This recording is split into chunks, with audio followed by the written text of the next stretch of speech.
Hey, Bart Herbison here, and I use this word intentionally and never used it on one of these, and we're over 200 episodes. The genius, Josh Kear.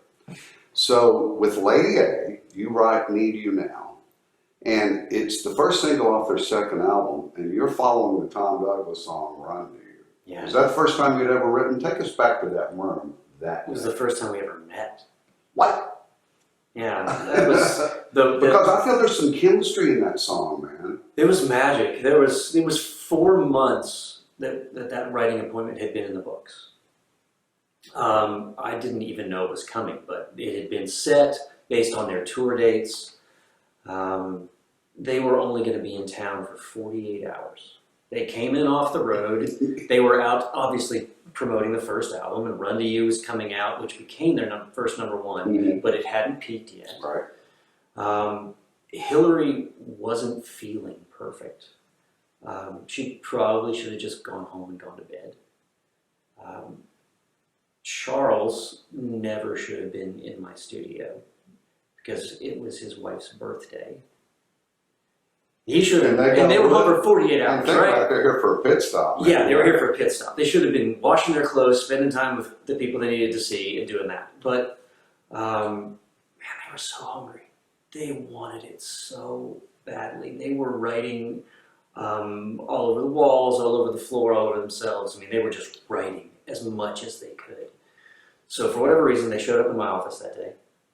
I had been told through Carla Wallace, my publisher, that they were looking for up-tempo, fun, first single off the next record.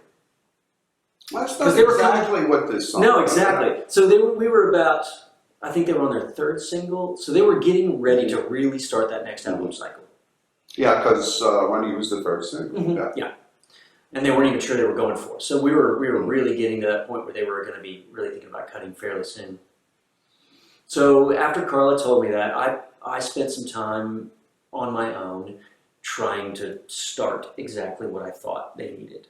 And I had a verse and a chorus of a song, and they showed up about 20 minutes before the writing was supposed to happen, which is rare anyway. Oh, yeah. And they're usually 20 to 30 minutes late. Because times. Oh yeah, the demands on their time is terrible. insane. Yeah, it's crazy. But that particular day, I was sitting up in my studio and I was working on that idea.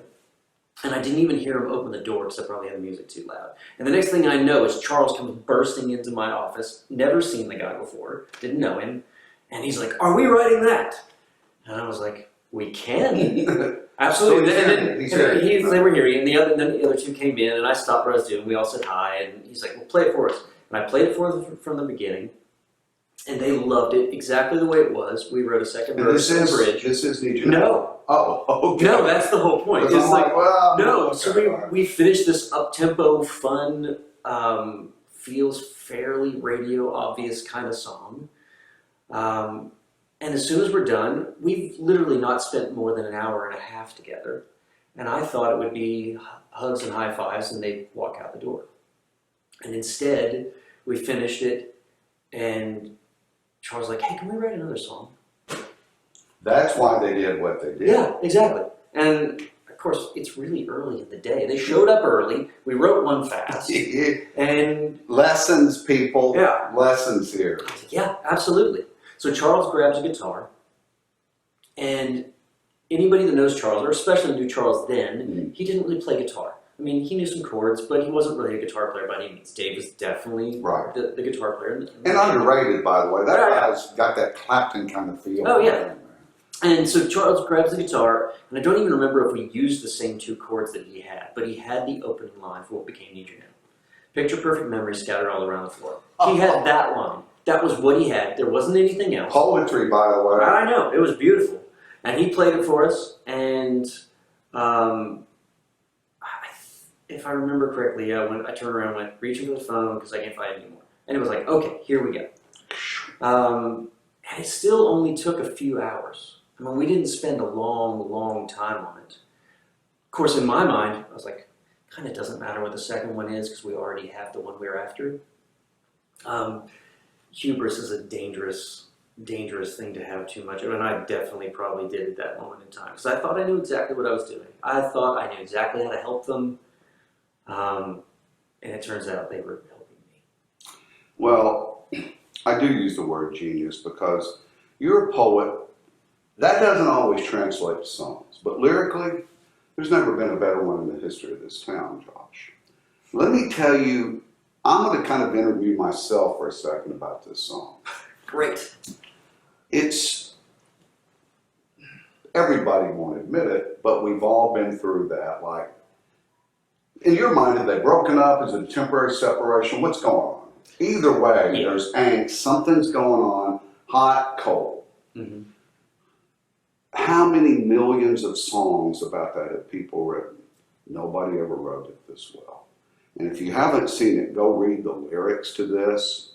And look, you're the most humble guy I've ever known. But you've got to feel that way a little bit too. When you look at that thing and hear it, oh my God, there's no better way to describe that emotion and those feelings. Because when it happens, especially when you're younger, there's a knife twisting in the ale right, man. And y'all, what's the first couple lines of just of the chorus, for instance? It's 1:15. I'm all alone. I need you now. Simple, but oh my God, Dylan Thomas poignant, right? Simple. Did you realize that then, Josh? We had no idea what we had. I mean this. Man. So we got to the end of the writing appointment, and we were going to do a quick work tape of the song. And we got through about the middle of the first chorus. Charles was like, stop.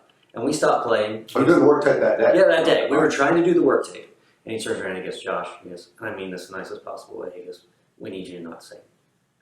I was like, okay, no problem.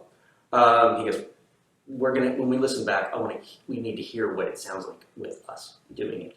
It's like, okay, no problem. So the work tape is me and Dave playing guitar, still kind of fumbling with the chords because we just finished the song. There's some intricate musical. We got through it, but it was still like probably not our best musical moment.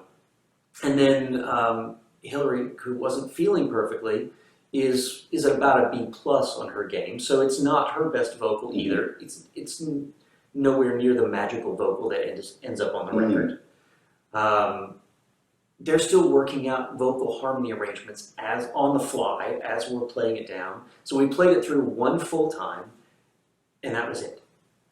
And they left. Okay, and because it was a song, and it was a good one, and we all thought it was good. And then they told me that when they finally had the song meeting with the label, they listened to every song first that the label had on hold for them that was an outside song. Which I can't even imagine how many songs that must have been. They must have been fried. And then they went through and they listened to every song. Because everybody in town, that's the pitch. Oh yeah. They've just hit their everybody wanted it. Everybody. So then they go through every single song they had written. The very last song of the entire meeting. Charles reached in the bag and said, and we also have this. And played Need You Now. And now, apparently, so once they played the song, there was no, they didn't know. Nobody went crazy. Nobody went wild. The label wasn't going, that's the single. Nobody was doing it. No, not at all. And Paul Worley back then was in the habit of, before taking somebody in the studio, he would actually rent rehearsal space so that they could work out arrangements for songs without it being at the cost of a major studio. Smart. So, which was kind of brilliant. And so, and by the way, Paul Worley. Oh yeah. I was going to get to that. If we hadn't gotten to Paul, I would have made sure we did because the record itself is amazing. And then so they went to the studio space, and in the meeting with the label, while no one was freaking out, somebody did go, "You should at least take that in the rehearsal." But not like, "Hey, that has to be the first song you cut. Who cares if that's the only song you cut?" It wasn't like that at all. It was just, we should at least rehearse it. And Paul said when they got to the studio and they ran it for the first time, he said typically the second the last note of any song is hit, one of the musicians starts cutting up. You know, it's like because especially in rehearsal, because they know it's just rehearsal, right? So and they're trying to make each other laugh. They're trying to make the day pass and have it be more fun. He said the first time they finished that song all the way through, there was like 90 seconds of complete silence. To this day, there's probably no better compliment From them, that's than about that. as good as it gets. And Paul said, I wish you could have been there. We were standing outside a venue one night, and he was retelling the story to me. He said, man, I wish you could have been there, because it was the singular moment where we all kind of looked at each other and went, wow, what is this? And I wish I could have been present, because it was the four of them. It was Paul and the three What of them. about the first time you heard the record? Did you know then, or? Well, I was on a baby moon in Vermont when I got a phone call from Carla Wallace saying, hey, Lady Antebellum, cut your song. And I was like, well, great, that's fantastic. She goes, well, it's kind of fantastic. And she very sweetly gave me crap about the fact that the song they had cut was the one that I had, when I came down from writing that day, she said, how did it go? And I said, we wrote 2 songs. She said, oh, great. I said, the first one, that'll make the record. And she goes, what about the other one? I was like, don't worry about the other one. And I finished out the work tape of the first one, and I turned it in. And I actually gave it to Big Yellow Dog. And Need You Now, I didn't even turn it in. I didn't even give it to him. Look, it didn't even occur to me. I just, that astonishes me, because the very first time, I heard the opening 2 lines, I heard those 2 lines you recited, I'm like, that's the hardest song to write. A love song or a relationship song. And simplicity in every word, there's never been a better one. So this all surprises me a little bit, man. But I think part of the, thanks. I think part of what was deceiving about it was on the surface it seemed so simple. You know, because it's just trying to capture an emotion Got milk for 4 minutes. Right? And that's the genius of it. But on the surface, at first listen, it's not the full record. You don't have all the stuff. And while the raw emotion is there, they took that raw emotion, admittedly, they made magic out of it. Did, in the room, were they trading vocals then, sort of a duet? We were still trying different things. Like during the writing, Charles would be like, maybe I'll take the second verse, and then they'd kind of move around. They were just kept moving things around. There was talk of trying different, each of them like taking different lines in the chorus and then coming back together. Like the arrangement was still very much in flux. Okay. Hillary, of course, was doing most of the leads at that time, and I heard Charles sing on the first record. That's what got my attention. I'm like, underrated. That man has got, and not only his vocal ability. You know, a song's supposed to make us feel something. I don't know if there's a male singer in town that's better than Charles, because he's feeling it every time he sings it, and that's special. I was super excited when we were writing the song, because I Run to You, they went back and forth on vocals. And that song was pretty obviously going to be a huge song for them already. It was still pretty early in its run up the chart. But I was, in my brain, I was thinking, I want another one of those. Yeah, well, right. I want to Run to You. That was my hope for the day, was to end up with something on that level. And hats off to the 3 of them and to Tom Douglas, because that song's pretty brilliant. And my guess, one fun question I'd love to ask them someday, maybe you know.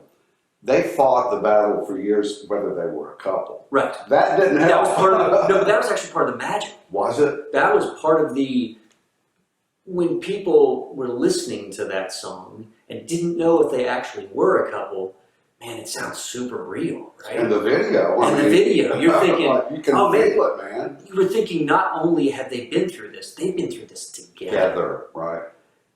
And I do think there was some of that, some of the whole like White Stripes, are they together, are they not? But man, the way they did that, they just channeled that emotion, and I bought into it. Still, even knowing today, watch the video before we did this, watched it last night, I'm like, you can feel it, it's palpable. It's strange, when I play that song now, I get it way more than I did then. And I don't mean because of what it did, I mean emotionally, when I sing that song now, I've done it so many times and got so comfortable with it. You'd think you'd feel nothing, and instead I find that emotion actually easier and easier and easier to fall into for 3 minutes. Wow. The genius Josh Kear, Need You Now, Lady A, wrote it with the band, and I want you to get another one of those with them. Me too. I'm gonna spend the rest of my life trying to get another one of Well, those. here's my plan for you. Write 2, let the next one be the second one. Fantastic. I'm gonna go write 3, just in case. Story behind the song this week for the Tennessean and Tennessean.com.